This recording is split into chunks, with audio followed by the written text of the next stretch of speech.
Ken's heart jumped as he opened the restaurant door. He saw Frank and Sonia. Sonia held Frank's hand and they were laughing. His stomach dropped. His eyes were wide. What was happening? Welcome to Royal Beat Tales, a home of interesting stories. Ken was a mechanic in Enugu. He fixed cars and motorcycles every day. Frank was his best friend. Frank had studied in a big school and had a steady job. They both loved playing draft and talking about women in the evenings. They were happy friends, but they did not know what would happen next. What could change everything? Frank felt proud of his schooling. He liked to tease Ken and say funny things.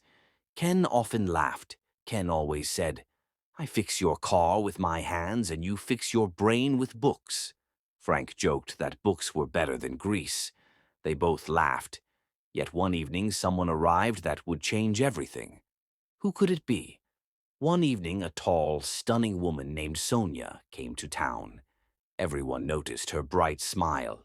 Ken met Sonia outside the shop. Ken's hands were covered in grease. He felt shy, but he said hello. Sonia laughed and said he looked funny. Ken laughed too. He felt butterflies in his stomach. Was this the start of something new? Soon Ken and Sonia started dating. People were surprised. Sonia was tall and beautiful, and everyone thought she was too good for Ken. One night after a game of draft, Frank teased Ken. Frank laughed and said, "I see you. You got yourself a princess." Ken blushed and smiled. He felt proud, but Frank smirked and had more to say. Frank joked, "Ha, what if I steal your princess, Ken?" Everyone gasped a little. Ken stared at Frank. He laughed. He said, "Oh, Frank, Sonia is mine.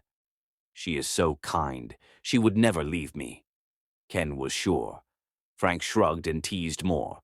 Sonia just stood quietly and watched. Ken felt happy with Sonia. But was everything okay? A week later, Ken thought he would surprise Sonia with dinner. He wore his best shirt and went to the restaurant where they were to meet. He opened the door with a big smile, but his smile froze. He saw Frank at a table, laughing with Sonia. Frank was holding Sonia's hand. Sonia looked calm. Ken's heart felt heavy and cold. What was he seeing? Ken stood in the doorway and felt tears. He could not believe his eyes. He felt like the world stopped spinning. He felt so hurt and angry. Quickly he backed away and walked out. He felt his legs shaking. What should he do? Outside, Ken sat on a bench alone. He felt lonely and broken. He touched his heart and it hurt. He thought of Sonia's smile with Frank. He could not stop feeling angry. He wanted revenge. He clenched his hands. He decided he needed to do something to teach Frank a lesson. But what could Ken do? Ken thought all night. He wanted something clever and dangerous. Then he had an idea. He would make Frank look like a criminal. He would use a fake story about a gun to confuse everyone. Ken smiled a small smile. He knew this plan was risky. Would it work? The next day, Ken sent Frank a message to meet him after work. Frank came wearing a nice shirt. Ken walked to Frank slowly.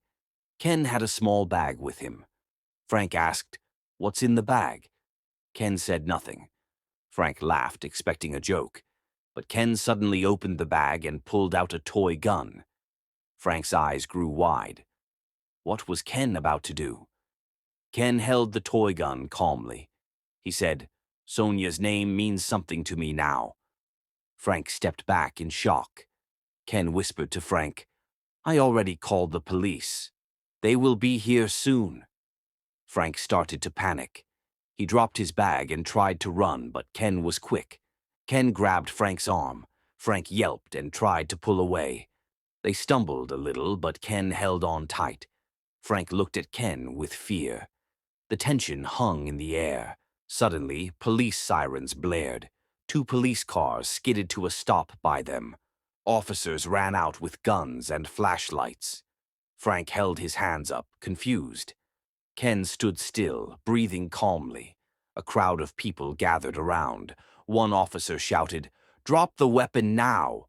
Ken dropped the toy gun. The police handcuffed both Ken and Frank. Everyone was silent. What would they do now? Ken and Frank sat together in a small jail cell. Frank was scared and shaking. He whispered, "Ken, why?" Ken was strangely calm. Frank paced back and forth and wiped sweat from his forehead. He thought of his job and his future. Why was Ken so calm? 3 days later, a lawyer and some friends came to visit. The lawyer explained to the police what really happened. He showed the toy gun and Frank's dropped bag. The police chief looked angry when he heard the truth. Frank's face burned red with shame. Ken had given the police all the answers. The plan was out. What would the police do? The police chief shouted, "This is a waste of time." He was furious at Ken, but he also had to admit Ken told the truth. He had Frank pay a fine for panic and false report. Ken and Frank paid the money. Then they were released late at night. Ken and Frank stepped out into the quiet street. The cool night air brushed their faces. Would anything ever be the same? They stood under a streetlight by the river in Enugu. The moon shone over the city. Frank looked down at the road. Ken looked at Frank. Neither spoke at first. Frank felt sad and angry. Ken felt tired and a bit sorry. They remembered how close they had been. Their friendship felt fragile. Could it ever recover? Later, Ken and Frank sat on a bench by the river. They looked at the stars. They thought of all that happened. Ken felt sorry. Frank felt scared. Finally, they hugged and said they were sorry. They promised not to let pride break their friendship again. They learned that pride and betrayal are dangerous. Even the strongest friendship can break when pride is in the way.